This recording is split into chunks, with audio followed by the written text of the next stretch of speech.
Hey, this is Crystal B. Nicole Garcia. And Christine Rodriguez. We're 3 millennial moms. And longtime friends who met working in radio. And we really partied in clubs together. Now we're deep in our mom era. But we're still popping bottles. Hey, this is Nightclubs to Nightfeeds. Nightclubs to Nightfeeds Yay! Season 2 continues. We are back.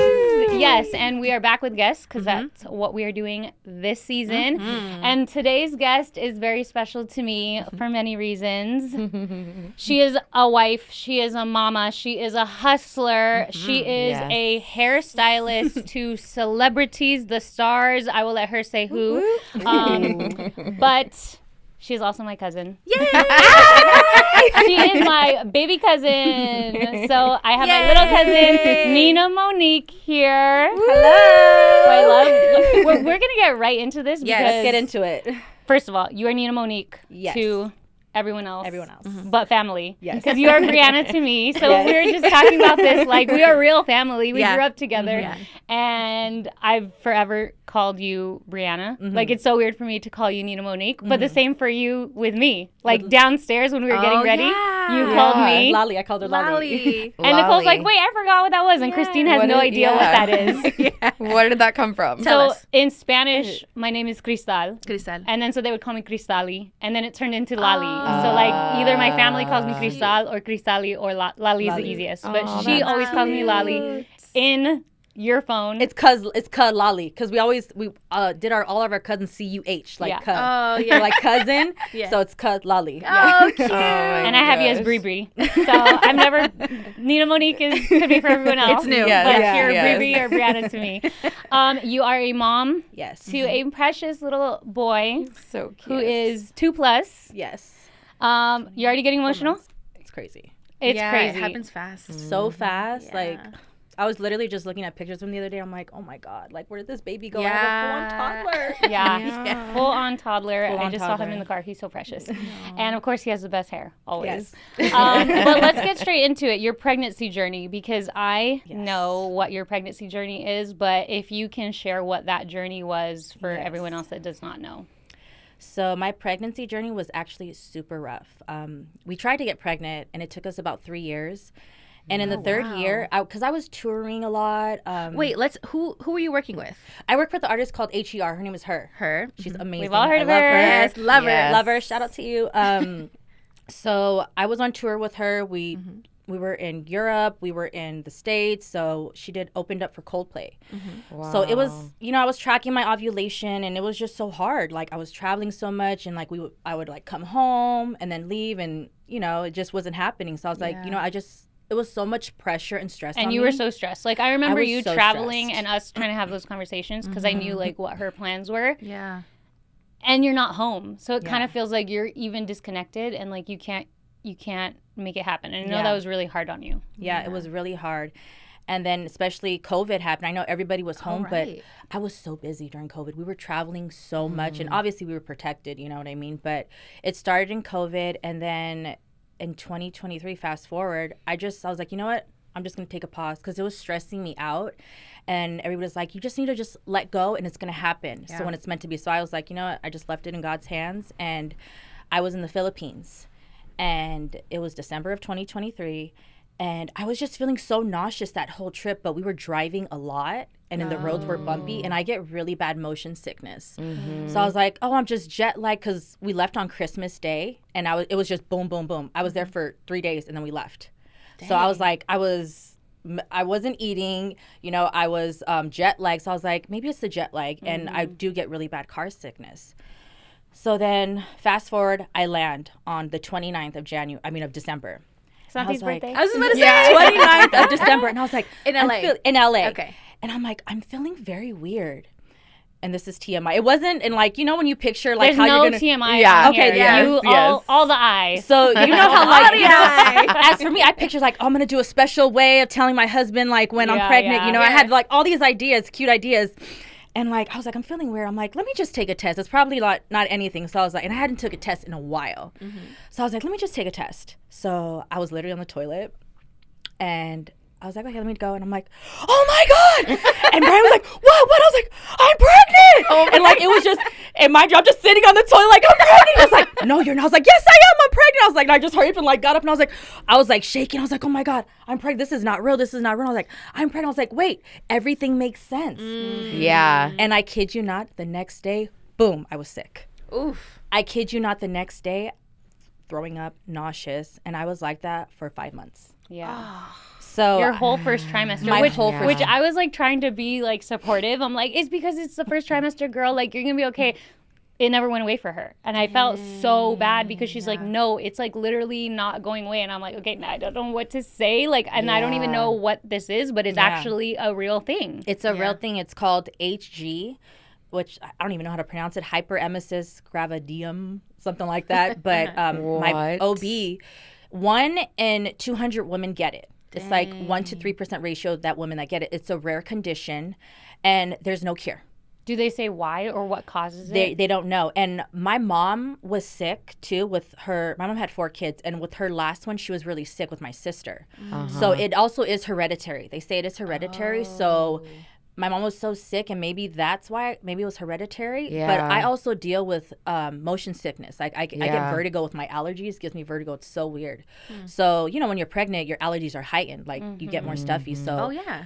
yeah, and I experienced migraines also. So I was literally, it sounds so depressing, I was in bed for 5 months. Dang. Couldn't get out of bed, couldn't look at a phone, couldn't watch a show to bypass time because I was throwing up nonstop, and I was literally just there because I couldn't look at a screen. I couldn't look at anything because I had such a bad migraine, and I never experienced migraines. Wow. I had to order this thing. It was like it looked like a helmet, but it was a Velcro helmet, and I put it in the freezer. And Oh, yes, I have one of those. Yes. I've heard of it. it was life-changing, but I was like, I felt like I was dying. I was Yeah. like, what is this? Is this how people feel when they're dying? Because this is not cool. That's Did they give one? What is HG exactly? And 2, what do they give you to help? Can you take anything to help? You can take. They gave me diclegis. It was a medicine called diclegis that helped. It's supposed to subside the nausea.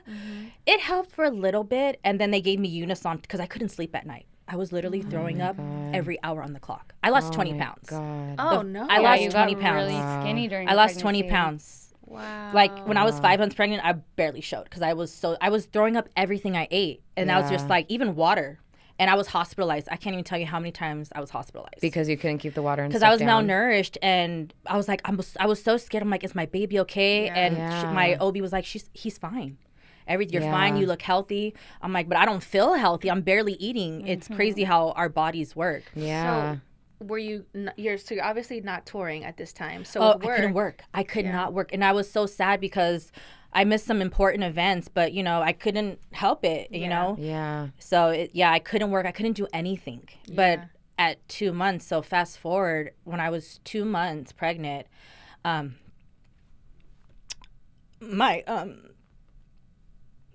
mother-in-law passed away out of nowhere. She had a aortic dissection. And so my husband, it was a Monday, and she was feeling sick, and it was just her birthday. And for 3 days she was feeling sick, and I was like, I told my husband he was going to go out of town for work, and I said, you should go visit your mom. Something just told me, go visit your mom before you leave work. And he went to go visit her. He was calling her. She wasn't answering. Her car was outside. He was calling her. He wasn't answering. He had to break her window. He found her dead in the bed. Oh my God. And I'm 2 months, and we had just got back from the hospital that day. That's what's crazy because I had to get IVs in because I was so depleted. And so that FaceTime, he was all like, my mom is dead. Like till that day, that scars me. I had to rush and get out of bed, and I had to take an Uber to go to him. And I was throwing up in the Uber. That's how it was just rough. And then I had to deal with that through being sick, and then we had to go to Chicago to bury his mom, and that was a whole nother thing. I had to do that being sick, and that was one of the hardest things I had to do because being sick like that and then having to take care of a whole funeral, it was just... And him, it was just because he couldn't think properly, so I had to hey, this is going on. Like, you're not thinking straight. So it was really tough being sick and then having to deal with that. And I feel like that's also too what led me into postpartum depression, because I was so sick. I was so depressed. that happened at 2 months. That happened at 2 months. So then the rest of your pregnancies, you have the majority of your pregnancy. So you are going through all of that with him. Yep. And being sick.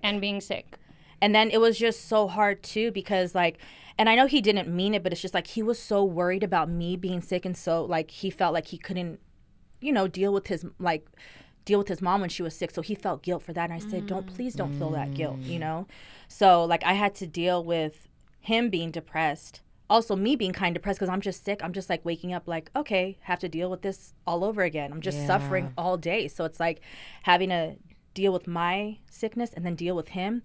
It was hard. Yeah. And I'm sure that added like stress, anxiety, depression almost, that's like happening in tandem with you already being physically sick. Like, as we know, when we're like trying to push down those emotions and stuff, they come out through our bodies. So I'm sure that just like super heightened everything that you were already experiencing, which I can't imagine at all. Like, that sounds really tough. Yeah, it was really tough. And like my mom was all like, Brianna, you have to watch what comes out of your mouth. You have to not be sad and not cry. I'm like, I can't control that. Like, she's like, the baby's gonna feel it, and I understand that, but this is life. This is like what's happening. I can't control this. Like, I've never been through anything like this, so it's just like, like being a first time mom. It's just like, you don't know. I'm just going with the flow, taking it day by day. That's all I could do. And some days I'm just like, and I think that's the thing with like depression. Like, if we're like, just try to be positive. Like, you're like, I can't. That's the thing. Like, if I can, I would. I don't want to feel like this. I would. Yeah. And honestly, I feel like it would be worse for the baby for you to suppress all of those things,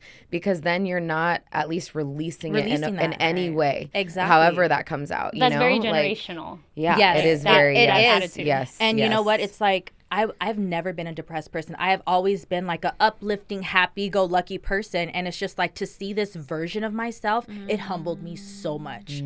I was just like, wow, okay, I see. I have so much empathy for like depression, like for people who deal with depression, because it's no joke. Like, I'm still dealing with it right now.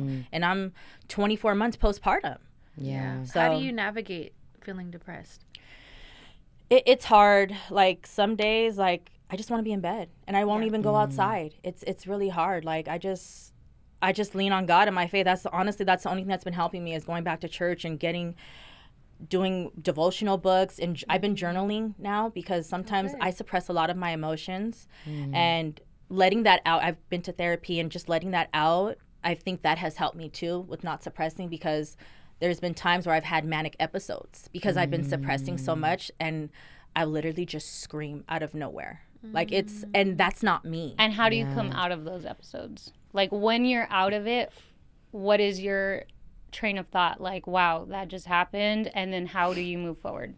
Like this, I literally just had one like 3 weeks ago, and I was shocked, because I was like, one of the first times it happened, I was just like, it scared me. And I'm like, wow, I'm holding so much in, because when I was screaming, I literally felt like a release. Like, I released all the trauma, all the everything that I was suppressing, because it's been hard, like, dealing with my husband as well too, like him being depressed and him losing his mother. Like, his mother was looking so forward to this grandchild, and she did know that we were pregnant, so I was happy that and I feel like Brave already met her. They already met, they already crossed paths. So that makes me happy, because even till this day, like, we'll say we call her Gigi, grandma, but her name is Gina. So Grandma Gina. Yeah. So we call her Gigi. We're like, and go what kiss. is your son's middle name? Gino. Oh, so we named him Gino after my mother-in-law, Gina. Yeah. So we have a blanket of her with different pictures, and we're like, go kiss Gigi. The first time we did that, we never, like, he doesn't know who she is. He kissed her. Oh. So I feel like they definitely crossed paths. Yeah. You know what I mean? Yeah. So walk us through, this was 2 months you were 2 pregnant. months, yes. And you were dealing with feeling sick for 5 months. Yes. So walk us through from 5 months to labor. So literally, they're like, my OB was like, at 20 weeks, you'll start feeling better. At like 22 weeks, it was crazy, because they say it's like an instant. And some women have it their whole pregnancy. Yeah. And they don't feel better until they actually give birth.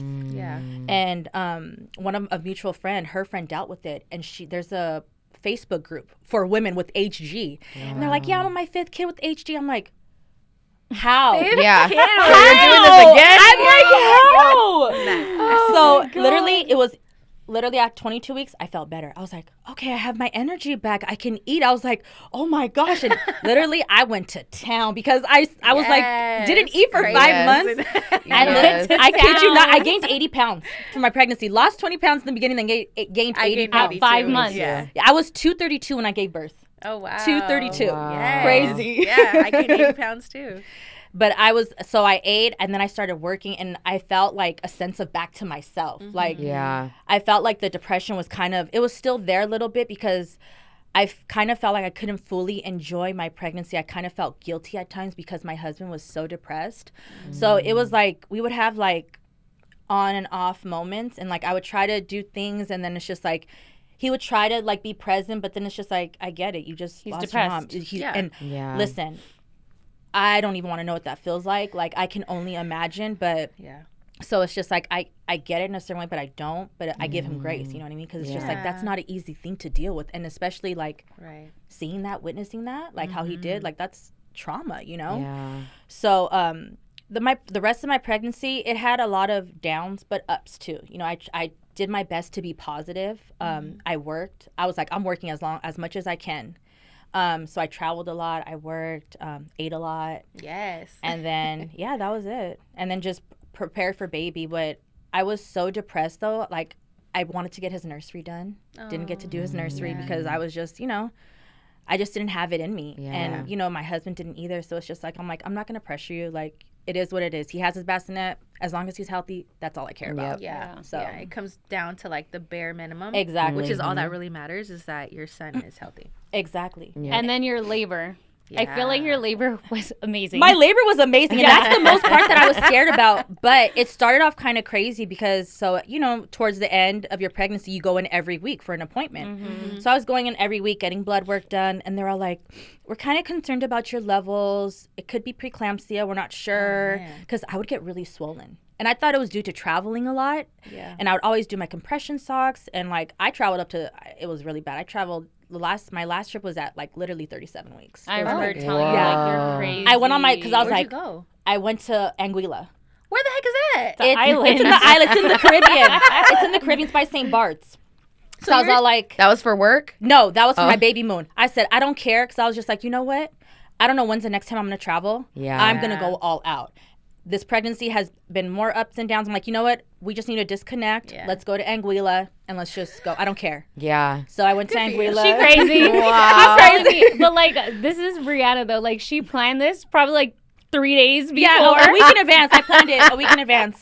I'm like, that's bitch, funny. You're crazy. I literally planned it a week. Were you pregnant at I the was pregnant at this time? time. So you're like, bitch, no. Yeah, like, you're insane. So your baby could have literally been born. Yeah, but he'll have dual citizenship. I was like, you know what? Whatever is meant to be will be. And I was like, I asked my doctor. I was like, let me get clearance from my doctor. I was like, she's like, as long as you're fine, if you feel fine, you're good to go. They really tell you at 38 weeks stop traveling. But like, you were right there. I was literally right there. Like 30 weeks. I thought it was okay. I mean, 38. Your baby could come. Yeah, your baby could come anytime. And that's so far. You're crazy. Oh my God. Oh, but I was a balloon. Like literally, my feet were so swollen. I was literally had the pregnancy bubble. I was literally waddling everywhere. I was just like, but I was like, I don't care. Whatever. This is like, and I'm glad I did that because I haven't been able to travel since then. Yeah. Like with my son and with my husband. You know what I mean? I've traveled for work, but not just as a vacation. Yes. Yes. So fast forward, then after my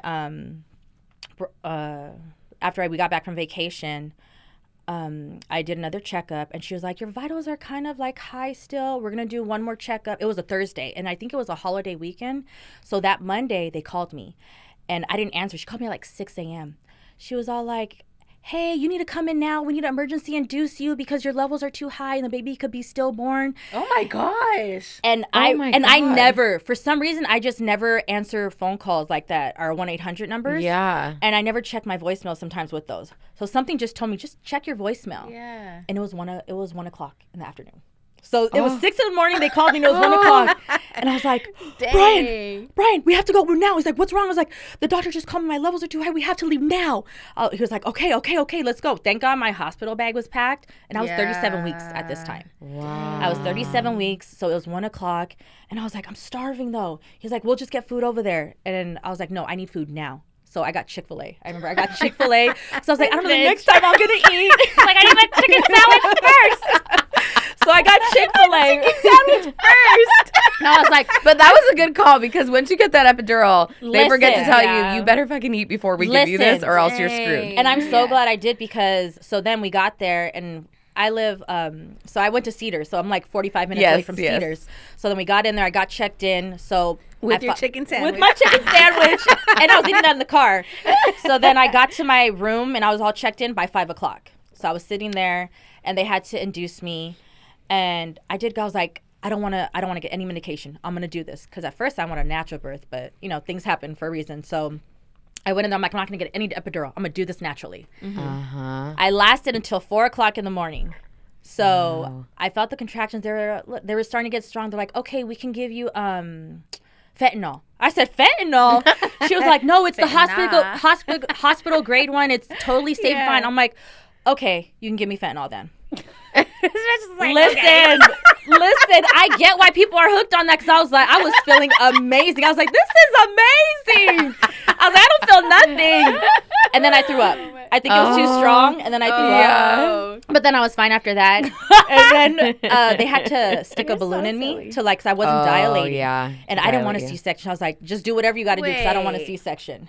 Stick a balloon? They had to stick a balloon because they gave me Pitocin, I believe. Yeah. And then, which induces you. Yeah, and then they stuck a balloon in me to dilate me. And then it was 4 o'clock in the morning. So they make the balloon bigger and bigger to like help you dilate bigger to help and me bigger. dilate. Uh-huh. Wait, so instead of I didn't know that. Instead of an epidural, you got fentanyl. In the beginning. Okay. Oh, I got an epidural. I definitely got that epidural. But the fentanyl was because you didn't want the epidural? Yes, because I didn't. Yeah, because I was got it. Yeah, I'm starting to feel the contractions, and they kind of hurt. So I was like, do you guys have anything? He's like, we can give you fentanyl. I was like, okay. All right. I was like, all right. Okay. So then fast forward, it's 4 o'clock in the morning, and the doctor comes in, and she's all like, listen, we're about to pop your balloon. Once we pop your balloon, the contractions are going to go boom, boom, boom. This is your last chance. Do you want an epidural? And when she said that, I felt a contraction. I need it now. I didn't know the I felt it go up my booty. Like, I felt it go up my butthole, and I was like, oh my God, what is this? I was like this. I was like, what is this? I was like, give me that epidural now. Not in my booty hole. No, it was like my back and butthole. I was like, oh my gosh. It was crazy. It was like the worst experience. It was painful. I was like, oh man. I was like, yeah, give me that epidural now. Yeah. And literally, after the epidural. Oh man. No, I'm serious. Wait, how far dilated were you? Oh my God. I was 5 centimeters. Yeah, okay. That Oh, makes sense. yeah. That's I was about... like closer to active labor. Yeah, I was 5 centimeters. So then they gave me the epidural. I was in la la, and I was like, okay, this is everything. Yep. The only thing I didn't like is that you kept having to push, but you can't feel anything. I know. Yeah. So you don't know if you're pushing or not? Well, you can feel Yeah. like pressure. You can't feel like pain. And some of the nurses, like, I feel like my nurses were trying to, like, not give me so much of the epidural because they wanted me to feel. Yeah. So I also got epidural at 5 centimeters because, before, first of all, when I went in there, they were like, you're not even at 5 centimeters yet, blah, blah, blah. But my contractions were so strong, I couldn't even speak. It was like, I was just like, that's when you know you're about to give. you know, and then they gave me the epidurals, and then I was in La La Land. Similar situation. After epidural, how soon after that did you start pushing? Okay, so that was 4 in the morning. They gave me the epidural.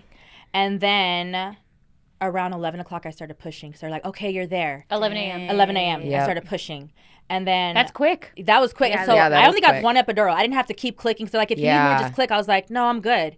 Yeah. And I was pushing, and he was born at 1:12. Oh. Wow, No, that is 2:11. quick. 2:11. That is quick. 2:11 he was born, and I tore. Oh. Yeah. Yes, I tore, and that recovery was no joke. That recovery Here's was the no thing, joke. though. She calls me, like, from the hospital, and, like, I see the baby and everything. And I'm pregnant at this time. Our boys are literally 4 days to the day apart. They're both born on the 29th. So, 4 months apart. Got it. 4 months my apart. So this gosh, is 4 months before I give birth. And then I go visit her, like, a little bit after when the baby's already there and I'm still pregnant. And she's like, I filmed the whole thing, want to watch it? And I'm like, no, bitch. Like, I'm scared. I don't want to watch it. She's like, no, you should watch it. Let's watch it. I'm like, no, I don't watch it. Like, you're crazy. She's like, Lolly, let's watch. I'm like, no, I am not watching. Right before you have to. Yes, like, I'm terrified. And, like, she's telling me the whole story. And I'm like, no way. This bitch wanted me to watch it. I'm like, you're insane. Honestly, that's how I was. I was so proud. I was like, everybody watch. Watch. I'm like naked. I'm in the pool of water. My vagina's all out. Like, you just see a head. Like, the most beautiful thing. It is. I still haven't watched it. Like, we're not watching it. But I was like, thank you for wanting to share that. I'm just like not gonna watch it. And at least you had a good experience. So that when she was gonna go into it, you're like, look at this. Right. Because I feel like, I don't know, leading up to labor for me, I also was like, I knew it was going to happen. I'm just pretending I'm in a different reality right now where like this baby's just going to magically come out of me. Yeah. Because I cannot think about all of the things that are going to happen. And seeing a video, because my cousin was the same way. She's like, I can show you. Like, and I was like, I don't even want to talk about it. Yeah. I want to talk about it. I know it's coming. I just have to I have to go into it blind. But honestly, for me and the labor that I had, which was much like not as easy as hers, I should have watched it because that probably in my head would have put me at ease somewhat because I had a much crazier labor. But yes, thank you for wanting to share that video with me. So the newborn phase. The newborn phase was rough. Okay. Now looking back, I'm like, I miss the newborn stage. I'm in the toddler stage, so I'm like, I miss the newborn stage. I think we're all delusional like that. Yes. Where the newborn stage is still hard, but I mean, I still say the newborn stage is harder than toddler still, but I still miss it. And I honestly, I would go back. I would definitely go back. Yeah. It was really hard for me too because one, I tore. Yeah. And I didn't know anything about, I heard about tearing, but it's like I didn't know anything of it. And I only got one stitch. And it was literally in between by my butthole. It was, and it hurt so bad to get out of bed. Perineum? Yeah. Perineum. Perineum. Mm-hmm. It hurts. So she was like, oh, it's mild. It's just one tear. I mean, just one stitch. I'm like, oh, okay. But it felt Did like they 10. tell you what degree? Oof. 1. It was degree 1. Yeah. I had a 4. That was me too. I know. I had one stitch. Exactly, which is why my recovery was so fucking crazy. Yeah, I felt like my recovery was. I didn't poop for 2 weeks. And literally, That's not good. No, but I was so scared. I would try to, but it hurt hurt so bad because of the stitch. Literally, Yeah. that hurt more than me trying to poop hurt more than labor. I was literally clenching, crying, screaming. Are you okay? I'm like, no, I'm not okay. Yeah. It was the worst thing. I had to coach myself. I pushed a baby. Yeah, you literally have to be telling telling yourself that on the toilet. Yeah. You got this. You got this. I could do this. Yeah, I could do hard things. Yeah. No, and I remember do hard things. No, literally. I know. I was 2 months postpartum and I was working and I was on set. Wait, what? Wait, hold on. We gotta let that Wait, breathe. yeah. You were 2 months postpartum Yes. and you were on set. But I wanted to. Okay. I wanted to. It was good for my mental health. Got it. I literally went back I think 1.5 months. Wow. Oh my God. But I was able to bring him. Oh, Thank good. God. Okay. Her was amazing. But it was very chill. It was we were filming a documentary. So I was literally in the room. I could just chill. But that also worked out because that was all happening in LA. That was you didn't have to travel. Yeah. Did you just wear him and did you I have wore any him. Yeah, I have help? pictures of it. I wore him while I was doing her hair. He was because all they do is sleep. So it was a breeze. I was like, oh, this is amazing. I could just work and do this. It was that's the only reason why I did it, and to get me out of the house because my postpartum depression was so bad. I was in such a dark space. I was like, I need to get out. I need to feel a little bit more like myself. And then my husband was depressed too, so it was just the energy in the house was just very dark. So I was like, let me just separate myself and just feel a little bit more like myself. Yeah. So it was really hard the first 6 months because God bless my husband. He did the best that he could, but he was just so depressed. And Brave had jaundice in the beginning. Mm-hmm. So he lost weight. So we were able to take him home, but they're like, you got to feed him every hour. Mm-hmm. Yeah. So at nighttime, that was hard because, they wake up 3 times. Brave was waking up 3 times at night. Yep. So I wasn't getting any sleep. He would wake up, change his diaper. I would breastfeed him. Then I would have to pump. Mm-hmm. By the time I'm pumping and cleaning, boom, right back again. I got to wake him up to feed him because he had to gain weight. Yeah. I was delulu. I was, and during the week I had no help because both of my parents work, and my grandparents did help, but they're older. I felt bad, having to, lean on them, and you know, sometimes that's, I feel like in the Mexican culture too, like in the Hispanic culture, we're so prideful, like we don't like to ask for help. But now I'm learning it's okay to ask for help. Oh, yeah. It's I mean, okay. we have a whole episode where we're like, ask for help. No, I remember I'm like, Yeah. I'm asking for help. I don't care. And, you know, my family and my sisters, they helped. Like, thank God for them. Yeah. They were a big part of, because my husband, he could only help so much, you know. Yeah. So he did the best that he could, you Yeah. know, with what he was under the circumstances that we both were in. Yeah. So. And then when you bring the baby home, he's in the bassinet, his nursery is not ready. And then what happens with the co-sleeping? Like, how does that start? Because I know that's a big part It's of a big, it's even where definitely- you are now. Yes, it's definitely a big part. So because I was doing mainly everything by myself, it was just easier for me. I had the little DockATot in the middle of our bed. Mostly I'll put him in the snoo. And then sometimes when I was just too tired, I would lay him in the middle of us in the DockATot. Yep, Yeah. same girl. And That so DockATot I had to saved. do what I had to do. Same. And then, you know, because I was just so depressed, and pumping made me depressed. I had to stop pumping because pumping was making me depressed. Every time I pumped, I would cry. So I remember you telling me that. I was like, it was the weirdest thing. I was like, I can't deal with this. Like, there's so much going on. I was like, Yeah. he's just going to have to I'll just breastfeed him. Yeah. So I he was did- exclusively breastfed. He was till when? exclusively breastfed until 6 months. Okay, Because I got got my it. period and then my supply dropped. Oh, yeah. So I had to co-sleep, and then it was like kind of like a security for me.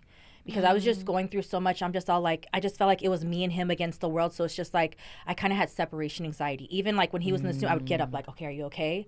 And then like after 6 months, like at 5 months, he outgrew the snoo.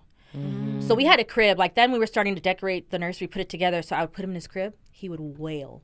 And like, it just, I couldn't take it. My heart couldn't take it. I was like, I can't do the crowd method. Like just, I'm going through so much right now. I need to do what's best for me. Yeah, survival mode. Survival mode. So I was like, Yeah. you know what? He's going to sleep with me. And I wasn't a co-sleeper, but my husband was. And he had a twin. So they would sleep with their mom. So he liked the co-sleeping. He didn't mind it. He was like, yeah, just, it's fine. Whatever's easier. I was like, okay.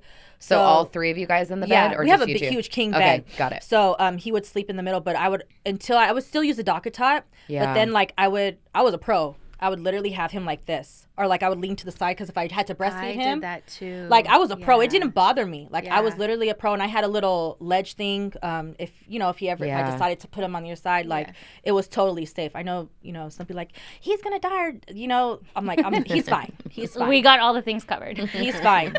But fast forward to like I've tried several times to put him in his own room, and like I got a toddler floor bed, and it was wood, and he had an accident. Like I had the little edge things to protect the little soft things to put on, and we were playing one time. Wait, how old is he? He's 25 months, 24. Oh, in this story. Oh, this was when he turned 1. Got it. Okay. I got him a toddler floor bed at 1 because I was just looking different things on TikTok, and they're like, oh, at 9 months I transitioned my toddler to a floor bed and she loves it. So I was like, okay, you know what? Let me try it because he's not doing the crib. Let me just try it. So it worked for a little bit. It did, and then he hurt himself.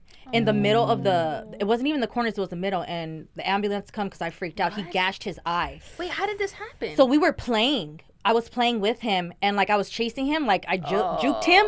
So I was gonna try to get him this way, but he turned this way and tripped and landed. His eye hit the middle bar. Ouch. And so my husband's fear is like, no, Wood, this is not safe. And he's a very active kid. Yeah. So like he jumps around. I was like, Yep. I don't want this to happen again. So we just got him. It's called Kittyland. It's like a toddler soft floor bed. Yeah. Uh-huh. So I'm like, so now nap time is there. And he does great. He does nap great. Time there. He does great at nap time. Yeah. I know it's kind of still me though. I'm like, I kind of miss him. Like, Yeah. it's like, but he'll do good, but then he'll wake up and come to our room. Yeah. So I'm just like, I have to be diligent. Me and my husband have to be diligent and strong about it and be like, no, this is it. So I got the little starlight thing. So I'm going to just transition it nighttime and just do that. And I know you sent me a coach. So I'm going to try her, like just try all the things because it does affect your sexual life with your husband, with my husband. So it's just like, I was just about to ask. About it that. affects the sexual life. And my husband's like, just put him in the room. I'm like, okay, I will. Brian's like, put the baby away.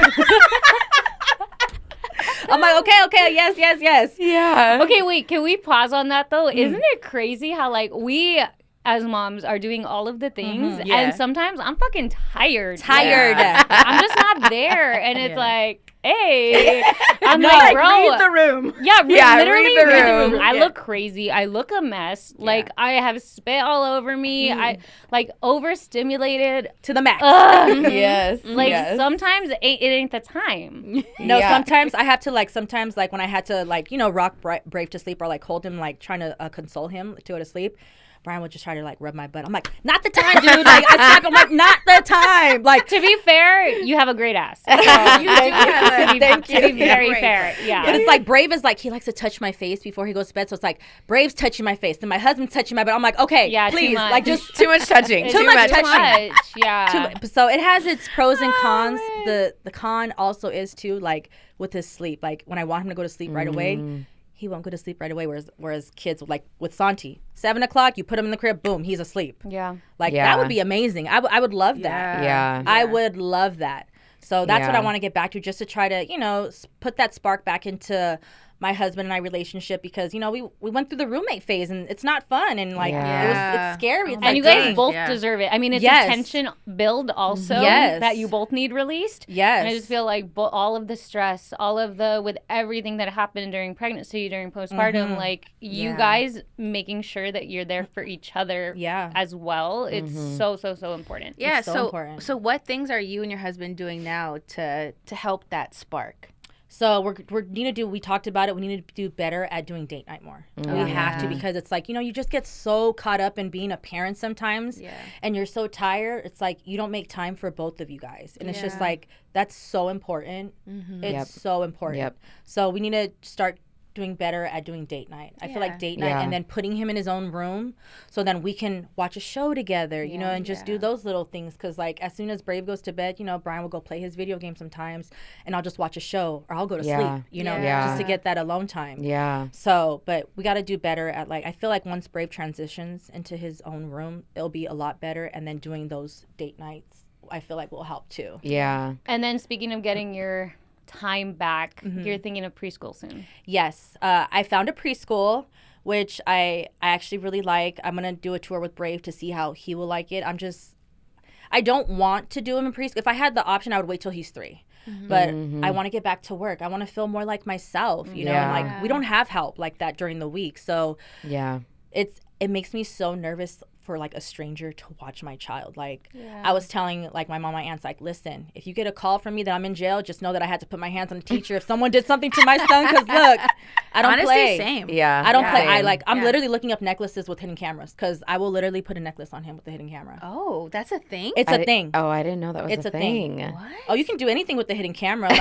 I seen that people do Just have a microphone in it? Back away from my child. It should. Because the next camera, the ring camera. Yeah, literally. You are being filmed. Yeah. Exactly. Your house has a sign. You're being watched. This is my child and I'm watching you. Wow.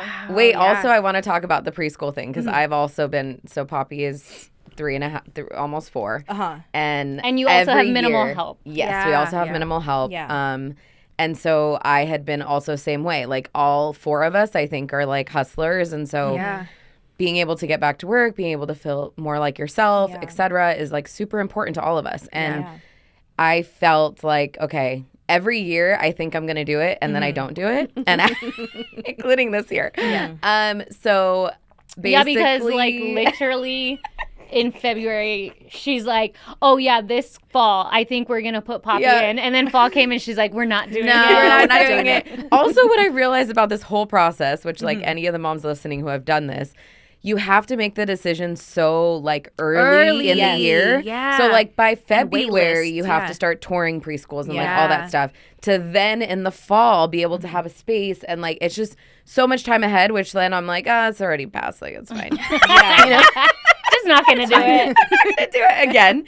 But I feel calling around to all these things, all the questions that you would ask, my cousin who had done this before kind of let me know about some of those questions, which I was I would have never thought of that. What were your main concerns with preschool? I feel I asked what's your security for parents to get in and out?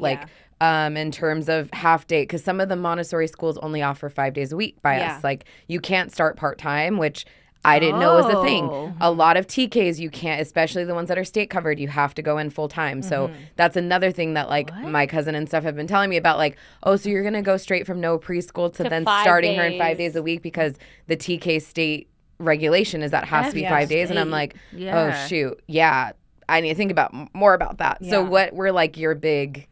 Okay, can we just stop and just talk about how dope this recording studio is? I feel like everyone hits me about like where it's at, how cool it is, what's the situation. It's called Project Studios in Monterey Park. Everything is here. And the staff does everything for you as well. The editing, the producing, the lighting. The cameras. Everything. But we need that good lighting. Yeah. Get out of here. And you could create such dope content here. Like downstairs is a full production area that literally is like for music videos, big scale productions. And next door they even have a place where like you can do flat lays if you sell clothing, jewelry, whatever you sell. It's like professional level studio next door that you can use. And it's only 9 minutes from downtown LA. And there's parking here in LA. It's so annoying to find parking. And I know that was a big thing when we were looking for podcast space, was where in LA that we can all park and feel safe and feel comfortable. Yes. And that is here. Make sure to follow them on Instagram so you can see more of all the fun stuff they do at Project LA. And you can schedule a creative consultation at projectstudios.com. Tell them we sent you. My main concerns, I needed a camera. I need to have a camera on site, or you send photos with updates, because that will make me feel more secure. Like, okay, there's a camera. I can open it up. I can see what my son is doing. You can see his classroom. Yeah, and it's so crazy. A lot of these preschools don't have cameras. Yeah. But hotels have cameras. I know. It's insane. I'm like, so you guys have cameras for dog hotels and doggy daycares, but not for kids? Yeah, like, that is make it make that sense. is wild. That is wild. Yeah, and I can see why they wouldn't, but I can see why it's mandatory, because also creeps can hack the system and then, you know. That's why you got to have a good security system. It's children. Yeah. It's like high level security. Yeah. But that's true. I don't put my dogs in boarding where I can't watch them. So why would you put your kids? Why would you put your kids where you can't watch them? Wow. Yeah. Especially when they're so young and they can't really tell you yet what's happening. Like, I feel like once they can finally say or something, you know, it's like, obviously we can all pick up on behaviors and if our child doesn't like it, but then it's like, as a parent, how do you know whether they just don't like it or they don't like being separated from you? Yeah. You know, like, how is that cry different, or how is that like the reaction to that different, you know? And then you just see so many stories on the news of like daycares and like things happening with kids. It's like, if I want to open up the camera to just check on him or her, like I want to have that freedom. Do that. Are there daycares that do that? Yes. I don't know. I haven't looked into it. There's daycares so that have the one cameras. you found, the preschool you found has it. And also too, my aunt, her daughters went there, and one of them still goes there. So it's preschool through 12th grade. Oh, wow. Yeah, and it's a Christian school, which makes me feel better. So it's like, and it's also mixed with like Montessori, but it's also play learning, which I feel is I love good. the play learning. Because, play-based. You know, with boys, they're so active, and with Brave, he's so active, and he likes to, I feel like he does better with learning with toys. I've noticed that. Like, especially at that age. Yeah, at that age. So like that was big. And I was asking around all my friends, like, what preschool, because if I know that your son went there or your kid went there, it makes me feel better, and I know your reviews. Yeah. So I asked around, and so my aunt was like, I know the head of the school, so that made me feel more comfortable. So my husband has to tour it, and then I want Brave to get a feel for it, and then I think that will be, you know, set in stone. Like, okay, I'm not there yet with schooling, and I know you've kind of checked around, but like, what is a price? Ballpark. Oh Lord, I have no idea. You don't even want to know. I have no idea like what that is. Yeah. So wait, are you doing part-time or full-time? Because that obviously prices. So that's what I'm trying to debate. Well, I think they only do full-time. Okay. Because I have to. So 5 days a week, half day or full day? I'm trying to debate that, because I've gotten like half and half from other moms. Like, they're like, I just did full throttle, because they say when you try to just slowly do it, you're kind of messing up their routine. So if you just fully like throw them in full throttle so they can get used to it. And I feel like I kind of just have to throw Brave in there. Yeah. Because he's very attached to me. And that's why I feel like it'll be important for him to go to preschool too, to get that independence. So I know it's going to be a tough transition. Yeah. And I have to mentally prepare myself for that. Yeah. So... Yeah, it's gonna. I like me and my barnacle childs all day, every day.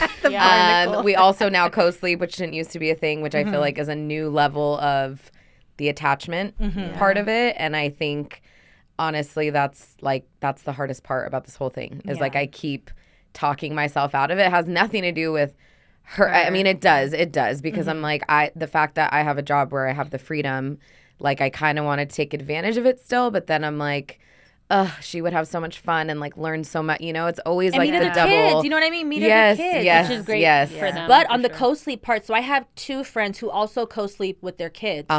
And she was telling, both of them told me when they put them in school because they have nap time. They didn't need to rock. They fell asleep. So it helped transition them. Oh my god! So I feel like that's what I'm naps. looking. That's what I'm looking forward to. Yeah, right. Poppy doesn't even nap. Poppy does not. She has not napped since she was 2 years old. Oh God, she dropped it right after 2. She'll nap in the car maybe, but she has always been. But maybe if she goes back to school and all of the kids are napping and it's like a group. See, but the thing that we know about Poppy, remember, she doesn't listen to anybody. Oh, she doesn't care about what. So even when she's in gymnastics now, all the kids are doing a certain thing. My daughter's over there doing whatever she wants to do. It's okay. She's free-spirited, you know? So I'm like, with nap time, I just imagine what is going to happen is she's just going to sit there and be like staring at the teacher like, okay, when can I get up? Tell me when I can get up. Because I actually used to work at a daycare all through college. And we had children from like 5 months old till 3.5. I had 12 like 2-year-olds at one point that I was it was a home daycare. Wow. And when I think of it now as a parent, I'm like, it's so crazy that all these kids like really all went potty at the same time. I'd line them all up. I'd take them all into the potty. Then they'd all be done. Then I'd change them and then put them on their little sleep sacks and like pads. And they would all go to sleep. I mean, obviously there's a couple who are like messing around and like trying to, do the things. But like for the most part, I'm like a room full of toddlers because my child does not listen. I'm like, she would be the one, But for the most part, they all really do actually fall asleep and nap, which is crazy. Wait, sorry, I realized we never answered the price question.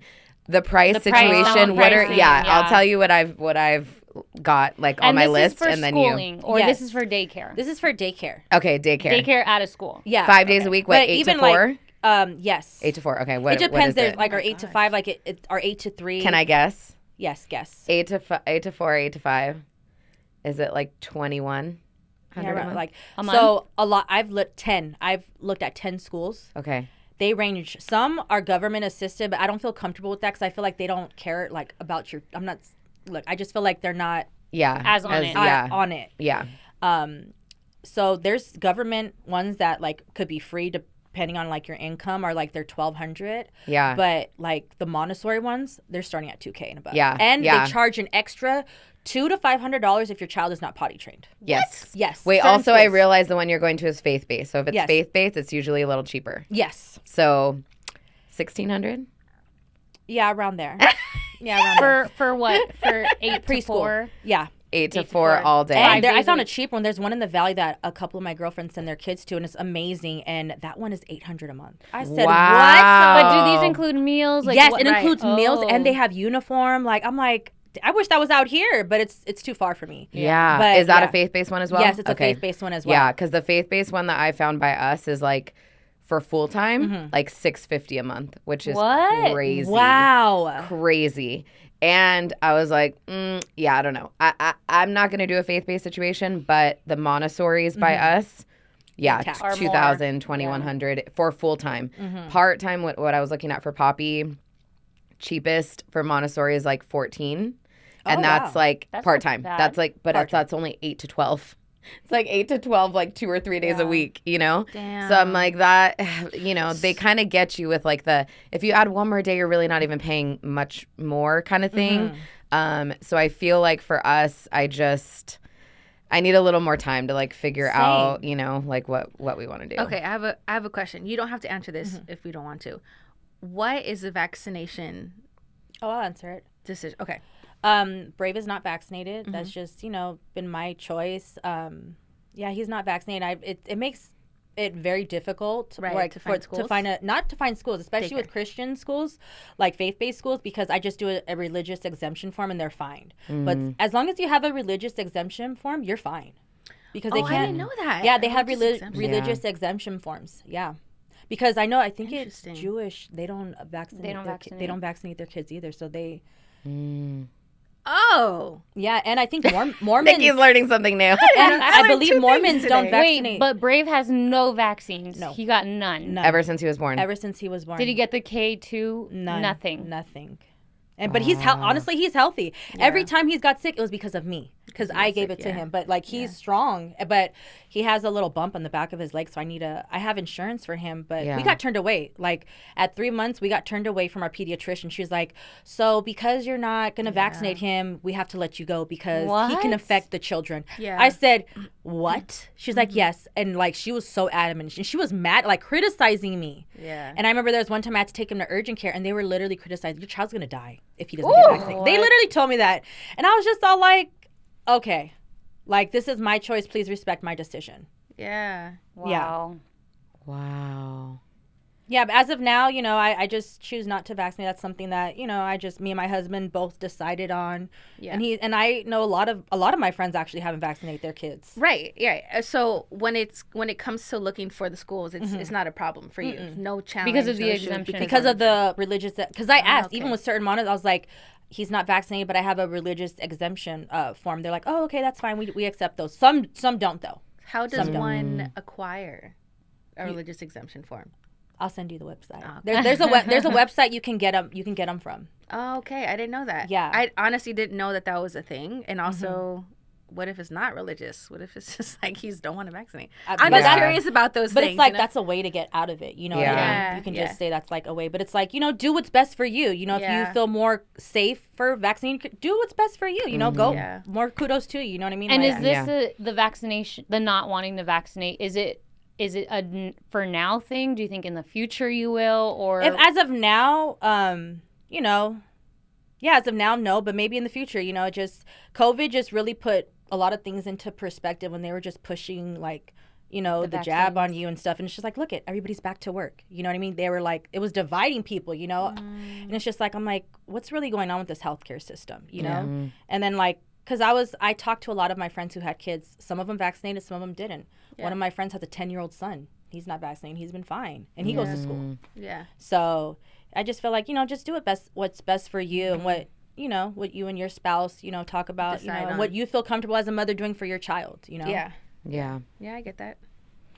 I love that. And I feel like we're all kind of, I know Poppy's like fully vaxxed. Yep. I know you're not. And I'm like in the middle. Yeah. Like I just remember we were talking about it. Yeah. And you and I were talking like when I was pregnant. You and I were talking when I was pregnant. You were sending me stuff. You were sending me stuff.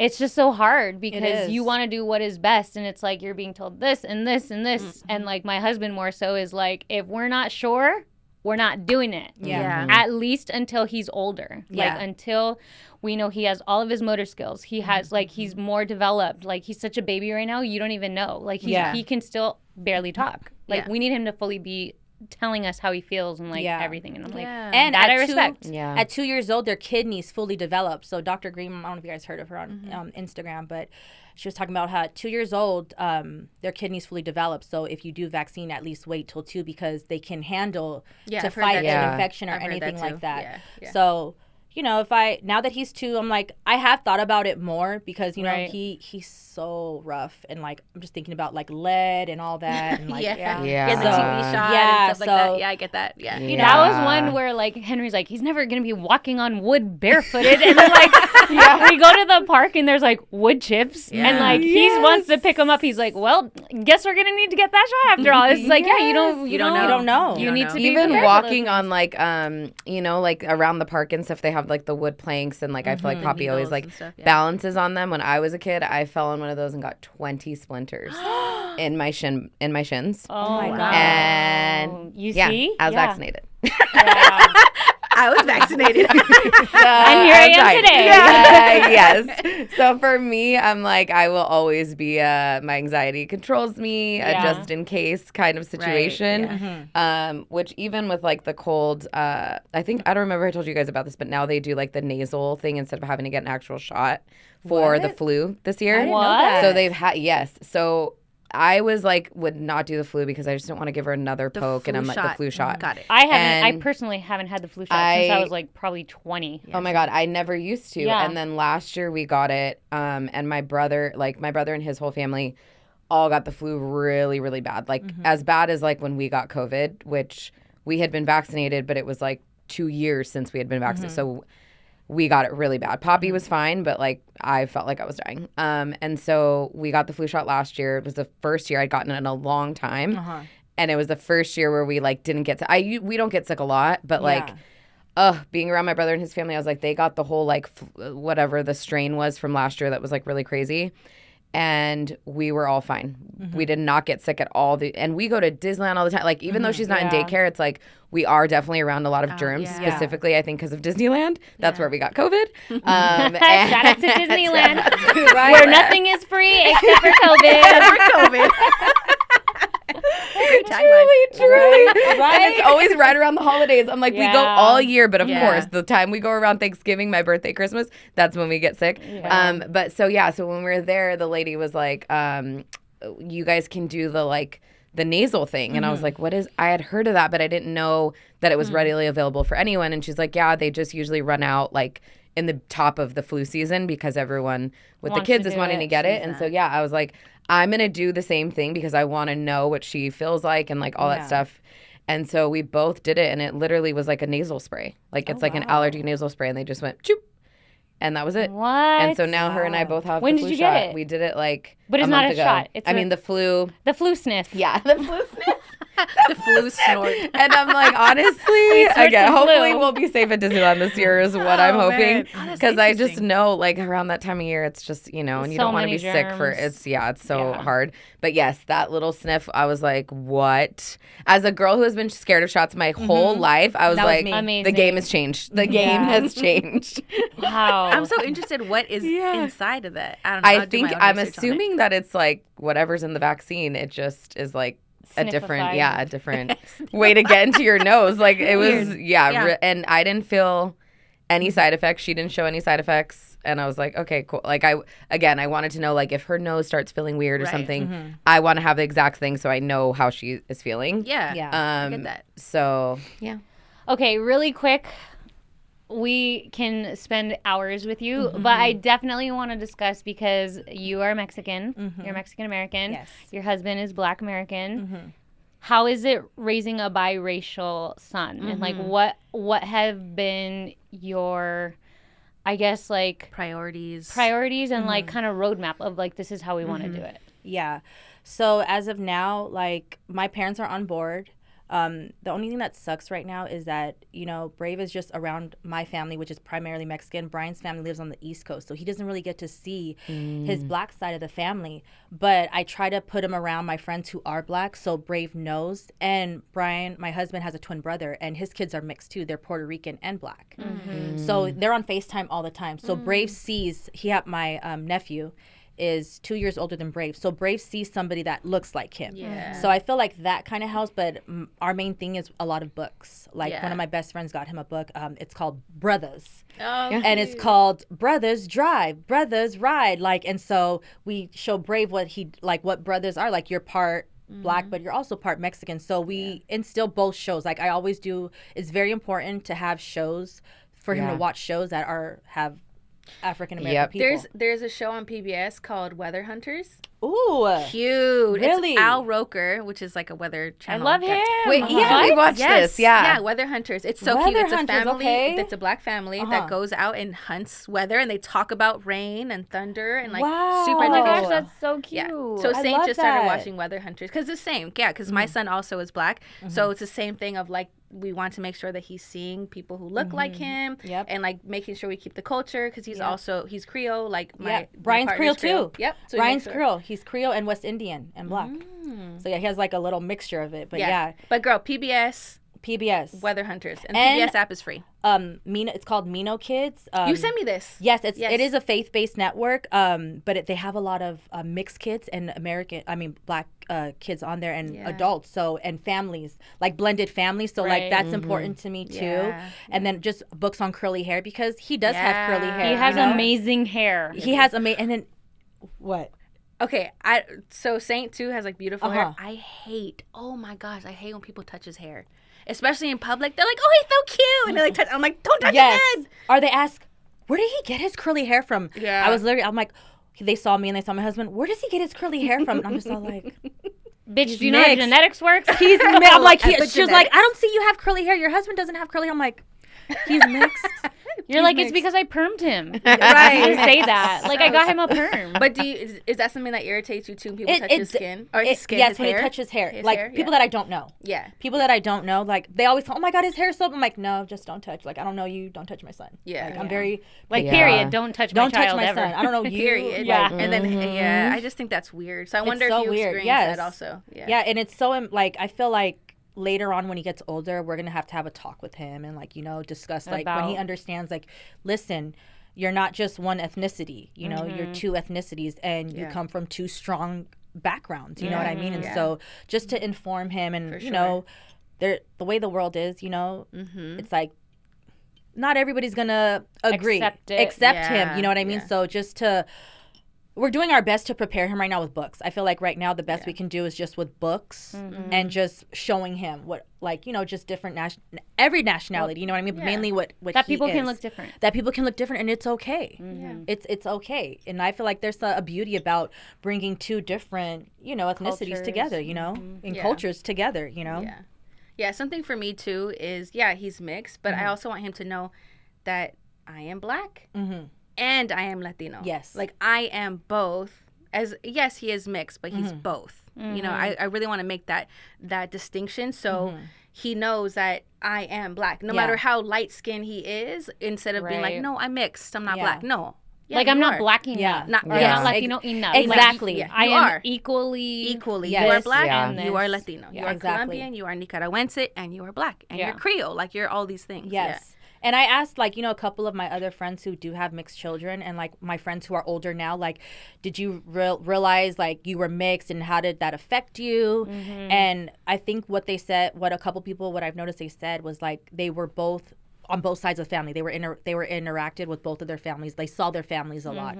So it's just, I want to make it a point, like, you know. Where he's around both. When he's around both. It's just so hard to travel on the East Coast sometimes with the age he is right now. So. Yeah. But I feel like once he gets older, I feel like FaceTime has helped a lot, though. If you FaceTime, you know, his family members, like, that helps a lot. Especially with his cousins. He has two little cousins. Yeah. So there's that reminds me, actually, before Saint was born, I remember having a conversation with my mom, and, like, my family's not racist, but it's like, I mean, we're Latinos. Generational. And so I wanted my mom to be on my side and, like, okay, in our family, some family members, out of, like, cariño, they'll call each other negro, negra. Ooh, out of cariño. Pero es cariño. It's all negro, you know, ven aquí or whatever, right? Cariño, it's out of love, but you're not doing that shit with my son. You're not going to identify him as, like, morenito.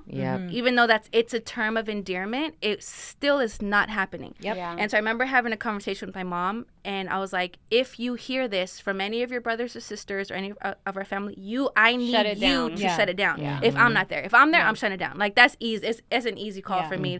We're not going to call him that. Like, if you're not calling his cousin that, you're not calling him that. Exactly. If you're not saying Blanquito. Calling or our güero. Cousin or güero. If you're not identifying anybody else, then you're not doing that. Brianna's dad's nickname in our family is güero. He is very fair skinned and, like, it's generational thing. Generational, you know what I'm saying? So, like, it's very, I feel like you experience some of that too. And, like, her dad was nicknamed till this day. The family still calls him güero. I get that. And it's hard because, especially if it's something coming out of love, and that's been part of the family, like, you can't change that. Because you've been doing that. But isn't that a thing, like, with the Latino community anyway? It's like gordito. Oh, pero es un cariño. Like, it's just out of love. Like, no, I don't want you calling him fat. No, it's like, always like appearance based. Like, it's like, you know, gorda or like. I hate that shit. Oh my God, that's trauma for me. But I also I make sure that I correct both sides of the family. So even if, like, you know, his Black side calls him, like, oh, chubby cheeks, or he's so chubby, I'm like, he's healthy.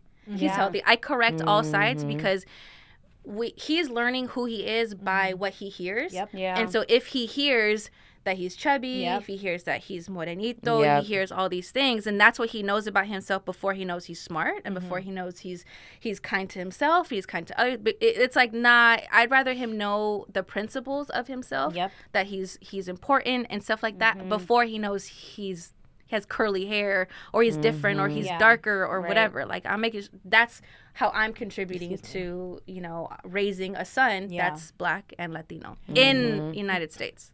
To piggyback off of that, I feel like what has helped me, because, you know, my husband and I have been together 12 years, so I dealt with that with my husband, with the remarks, and I had to correct everybody in the beginning. My family's not racist, but, you know, when we played loteria, you know, they had, one of them they put the bean on my husband, like, oh, I found him. And I was pissed. As you should be. I was like, no. And my husband was pissed. Thank God, like, he didn't. He's very calm and collected. He's very calm and collected, but I'm like, that's unacceptable. Yeah. And I said, we're going to have kids one day, and that, like, literally, I will not bring you around my child. Yeah. Yep. Yeah. And my husband will not come around. Yeah. And there's been other remarks that has made with my husband, you know, but it's just like, I don't tolerate that. So I've checked my family about that prior, so I feel like they know now. So it's like, they embrace my son's curly hair. So it's just like, even Latinas have curly hair. You know what I mean? It's just like every nationality I feel like has curly hair, you know? I also, and every Latino culture has blacks. Like, yes. This is like, people need to travel more. Yes. But like, if you go to Colombia, there's a massive Black community there. In Mexico, like, there's a Black community there. Like, they're not everywhere. They are literally us. I mean, it's colorism. It's colorism. within. There. But even in Mexico, they have Afro Mexicans. You know that there's a. I'm saying you that stuff just because I know family and I know like what you're dealing with raising Brave, and so I remember seeing that and I sent it to you like, look, like, Mexicans can be Black too, and he is both, and that is perfectly beautiful, and we're embracing that moving forward. And I love also too that Brian is also embracing, like, he's been doing better on his Spanish, because like we want to teach Brave. is Zaire. We want to teach, you know, we want to, and like when Brian will just talk to Brave with Spanish. I'm like, oh, okay, you're saying little words. I'm like, okay, I see you. We'll be saying little words. Zaire does that too. Yeah. Because I need to brush up on my. I'm more Spanglish. I'm really great at Spanglish. I understand more than I can speak. Yeah. Though, but so I'm trying to teach Brave, you know, little words here and there in Spanish. So same with saying too. I say sentences even if like I haven't fully taught him. Like yesterday, I was like, "Tráeme el agua encima de la mesa," and so he was like. He's like, I can figure this out. And then he figured it out. And he grabbed it. Yeah. And so then Zaire's also saying like, do you want your agua? Like he's saying certain things in Spanish. But just the other day he also said too, he's like, I need to like update my Spanish. And I was like, Duolingo, I'm telling you. I've been on it. Are you on Duolingo? I'm on Duolingo. Add me. I will. I'm on Duolingo. I love it. Yes, I love it too. When I didn't know that. I need to get on it again. Everybody on tour was on Duolingo. Like we were all doing each different languages. I haven't skipped a day. Yeah. Even if I'm it. so tired, like I don't skip a day. Because it keeps texting you. Like, don't skip today. Yeah. Like, you're on a 2-week streak. Or yeah. Okay, we need to be friends on it. Yes, I'm going to add you. So we can compete. I'm going to download it. Exactly. Yeah, we should all freaking do it. Let's do it. No, I'm serious. Because it's so important. I feel like, you know, my parents came from immigrants. You know what I mean? Yeah. So both of my grandparents are immigrants. And, you know, the American way, you have to learn English. And my parents didn't talk to us in Spanish because that was their secret language. Like when they didn't want us to hear anything or understand. But it's crazy because now in our house, English is a secret language. Like, not intentionally, but Santi doesn't know, like, the English Spanish. He knows the Spanish. So, like, he's on his grape journey. Like, he only wants grapes. But he says, ooh-ah, ooh-ah, ooh-ah. So we cannot say the word uva. I'll be like, I got grapes. And then Henry's like, don't say it. Oh, wait, he doesn't know it in English. Like, you don't know English? We spell it at home because he knows both. He knows grapes and uva. So, like, we have to be like, the GRAPS. Yeah, he'll be like, we spell everything too. You have to spell and I noticed that my grandma started, like, talking to me more in Spanish to, like, not because she doesn't want to spell everything out. But I didn't grow up speaking. I don't speak Spanish. My mom didn't speak Spanish. My grandparents used it as a secret language. Gotcha. So now I think it's like coming back to my grandma, like, oh yeah, wait, I used to use this as a secret language. I can use it with you use it now. because I understand enough to like for like small sentences. So like yesterday she kind of started doing that.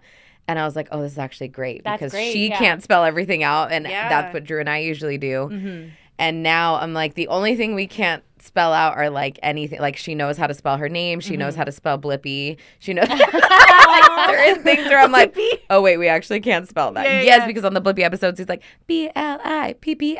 So if I'm like talking about putting something on, I'm like, oh, what do I say? And then I'm like, Spanish would actually be a great alternative. The hyper-ass guy with stuff. Blue and orange. Hello, Duolingo. Okay? Yes, Duolingo. But you know what I'm doing to challenge myself? Whenever I go somewhere and they start speaking Spanish to me, I speak Spanish to them. Yeah. Like if ever I go to Mexican market, I'll order in Spanish because I can do the basics, like all that. So it's just like that's what I'm doing to challenge myself and to learn and speak more. Because when I went to Mexico when I was little, I caught on so quick. Yeah. Like when you're in that, like you're Spanish. Yeah. I was there for like 2 weeks when I was with I used to always go with my grandma. Yeah. And I would catch on. And too, like I spoke Spanish with my grandma. I didn't even know this because you don't remember things. Yeah. But my grandparents watched us a lot, and my grandfather only speaks Spanish. He speaks very little English. So my grandma. That's how I was when I was little with him too. a lot, and I was like, oh wow. Yeah, You just like lose it, but like it's gonna be easy to get it back. I think it's more so like a confidence thing with it. Yes. And I think like that's why like when I drink, girl, I'm fluent. I swear, because I have that confidence. Like I know the words, I know how to form the sentences. I'm just scared. I don't want to sound dumb. I don't want to say the wrong thing. But a little bit of liquor, I'm like, I got this. I got easy. I always get scared about the reply. So like usually, living You're like, in wait, Downey, I can't answer I'm like, that. oh God, living in Downey for the most part, like all of our grocery stores and stuff, like they all speak to me in Spanish. And so even just like Ralph's, like not even the Mexican grocery store. So like sometimes I'm like, I'll, respond in Spanish with like a very little sentence. And then they start fully talking to me. Fast. Oh yes, that I'm just all like, you lost me. Yeah, and then I'm just staring at them like, oh Lord. And then so I'm like, and then my husband laughs at me because obviously he's fluent, and I tell him, I would rather die than then say I actually don't know what you're saying, or like I don't speak Spanish, because I'm so embarrassed. You just say claro que sí. I just look at them and I'm like, claro que sí. I'll just be like, sí, yeah, okay. I just laugh and I'm like, oh my God, mortified. But that's why sometimes I'm like, I just say nothing. Sometimes I'm just like, see, gracias. And then I just leave. I'm like, Christine, do not yet combo. Wait, I think that's why the claro que sí Claro is que a sí, level up. Level up. She knows. Like, yeah, you're right. Oh man. Oh my God. Fun stuff. Yeah. Brianna, Nina Monique, thank you so much. Thank for you for having having you me, guys. guys. I appreciate you guys. This is like our longest episode. I know. No, I'm so happy because there is so much to cover with you, and I know we can continue on. So we're probably gonna have you on as preschool starts. Especially, and I learned because I have a lot of friends in the valley. Like they have farm schools out there. Oh yes, there's a farm school by us too. There is. Well, There's not a farm by school, Orange Griffith County. Park. It's not a school. It's more a daycare, and it's only like 2 days a week. It's like a play group sometimes. Yeah. So it's like when you're not ready to fully do like preschool, and you could stay with them or you can drop them off. Yes, we have. Oh, one. I will be there. So there's one in Irvine. There's one in Irvine. There's one in San Juan Capistrano. Oh wow. There's these different. I've been looking into it for Poppy because she's animal obsessed and wants to be a vet. So I'm like, what would keep her engaged? And also, you could stay. Yeah. And then eventually, like, leave that. If you leave them though, you have to start at the start of the school year. So that's always the hang up, is like you have to be ready by August if they have a space. But I like that you can drop in and do like a mommy and me before then if you want to. Yeah. Wow. So, yeah. One last question before we go. I think I know the answer. But on your mom journey, are you one and done? Is it a maybe more, or is there more to come? As of now, I'm a one and done. I'm a one and done. Yeah. For my mental health, like I'm still postpartum. Like I can't even think. I'd love the idea of another kid, but I need to like fully be back to myself. My husband needs to fully heal. Yeah. Like having a child is so draining mentally. It's a blessing, but it's draining mentally, especially when you're not all there in the head, and like you can never be prepared for a child. Do you think Brian would have a vasectomy? Oh, girl, let me. We argue about this till this day. Yes, he will not have one. No. Yeah, see, that needs to be talked about. That needs to be talked about. Yeah. No, literally. Because why do we go through childbirth and now we got to go through getting tubes tied? Like, no. Oh yeah, no one's touching my tube. No. Yeah. Like you gotta do that.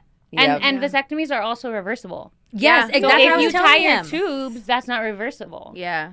But it's so crazy because we were at a game night a couple months ago at a friend's house, and we were all couples, and it was literally all the women were arguing with their men because it's like, we're not getting no vasectomy. And I'm like, No, that's not fair. But I've heard men who've had vasectomies are like, it's so easy. It's so easy. They can walk walk away. out. They can walk out. Literally, it's a 30-minute procedure. You can walk. Us, we give birth. It takes us 40 days to recover. Or even getting your tubes tied. Even getting your tubes tied. Yeah. It's just the stigma. It's the stigma that needs to be, as with many other things in our society and cultures, it's just a stigma that needs to be let go. Snip. Yes. Snipped. I see what you did there. Snip. It needs to be snipped. That was good. Get it? But as of now, one and done. I don't know. Maybe in 2 years if I'm healed more. I don't know. We'll see. But as of now, I would love another one, but mentally I know what I can handle right now. Yeah. So, and Brave has cousins and friends, so he'll be fine, And this is why I wanted to touch on this really quick, and then we'll end. Like, Santi and Brave are 4 months apart, and we don't live close enough to each other, and we've talked about this, like, we wish, because they are only children right now, and they're both boys, and they're, like, very similar in age and what they're doing. We wish that we can get together more often. It's not that easy. And then also, when you're talking about, like, everything you're going depression-wise, I was sharing with you a while back, like, when I started going through my post-weaning depression, I told you after the fact, right? And this is something we do. Like, I'm not going to tell you in the midst of it, in the moment, because I don't want to burden you with that.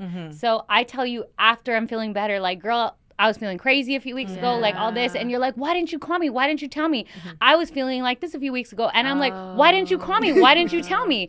And it's like, we don't want to burden each people, other with that. But like, we are going through like literally the same shit. Like, so we're so close. We're only 4 months a part of our postpartum journeys, and so like everything, it seems like, and then when we're ready to tell each other, it's like, why didn't you tell me? Well, why didn't you tell me? Like, I don't want to bother you with it. I did better. I hit you up when I was going through. I did better. You did, and I'm trying to do better with asking you, like, how are you feeling today? And I know it's a day by day thing. It is. I remember when we had Dr. Org and we were talking about how do you talk about traumatic events, and I remember her saying to check in and be like, do you have space? Right. And then saying venting or whatever, and then also being like, I don't want advice, I just want to vent. I just want to vent. I just want to vent. I don't want advice, saying, like, being more comfortable. I'm trying to get to that place also where I'm like, I'm not looking for advice, I just want to vent. Do you have space? Type of thing, Yeah, I love that. And I feel like that's all part of our journeys. You calling me out a few months ago. She called me out for something, and I was like, thank you for doing that. Because I don't do that. I hold it in. Because, but generationally, that's what our relatives do, and that's what family does. And I knew she felt a type of way about something, and she called me out for it. And I was like, thank you for doing that. And she did it in a voice note. So we caught tone. Yes. Yeah. It was so perfect. And I was just like, this is so grown. Like, we're having a conversation. You called me out for something that you didn't like. I told you what happened. You understood it. There was no arguing. There was no fighting. Nothing. We both had such a healthy conversation, and I fucking loved it. Because that's not something that, like, our family, our parents would have had. Our parents, or even other relatives that they would talk have. mess about each other and not, tell it to the person. Friend. Yeah. So the fact that we did that, I was so proud of us. And that's awesome. I love you so much. I love you Thank too. you for coming on this. And thank you for having me. I'm happy that I finally get to share my story, because I've been in a little bubble. So this is giving me that push to, start sharing my story, because I know I'm not the only one that's going through this. So never alone, and that's what we're here for, and that's what I'm always here for. So when you're going through those things, call me. Thank you. Thank you guys for having this platform. This is like so important. I feel especially in the Latina community, because we're breaking so many generational trauma and curses, so that our next generation can live freely, what I mean? Amen. Yeah, and if you're watching this on YouTube, please subscribe wherever you're listening, on Odyssey, on Spotify, on H.E.R, wherever. Please subscribe and follow and like and do all the things. And share and tell all your friends. They don't even have to be moms to listen. And the dads, too. This is a great platform for dads to listen to. Like, get those vasectomies when you're done. Get the vasectomies. It does not make you less of a man. Okay? And it's reversible. Bigger man. Because you can go through this shit. Exactly. And you can have sex whenever you want and not have other kids. Exactly. And we don't have to be on birth control. And that's another thing. I remember you with birth control. Like, you had to get off of it. Yeah. And I have to get on birth control. I've been avoiding it. But it's like, I don't want a kid. right now. So it's like I have to get on birth control. I don't want to, but that's my only option. Yeah. So thank you, cousin. I love you. I love you. I love you, girls. Thank you for coming. Yes. Hey, mamas. Thanks for watching. Make sure you subscribe, like, comment, and check out all of our other episodes. Find us at Nightclubs to Nightfeeds. That's Nightclubs, the number 2, and then Nightfeeds. And we'll catch you on the next episode.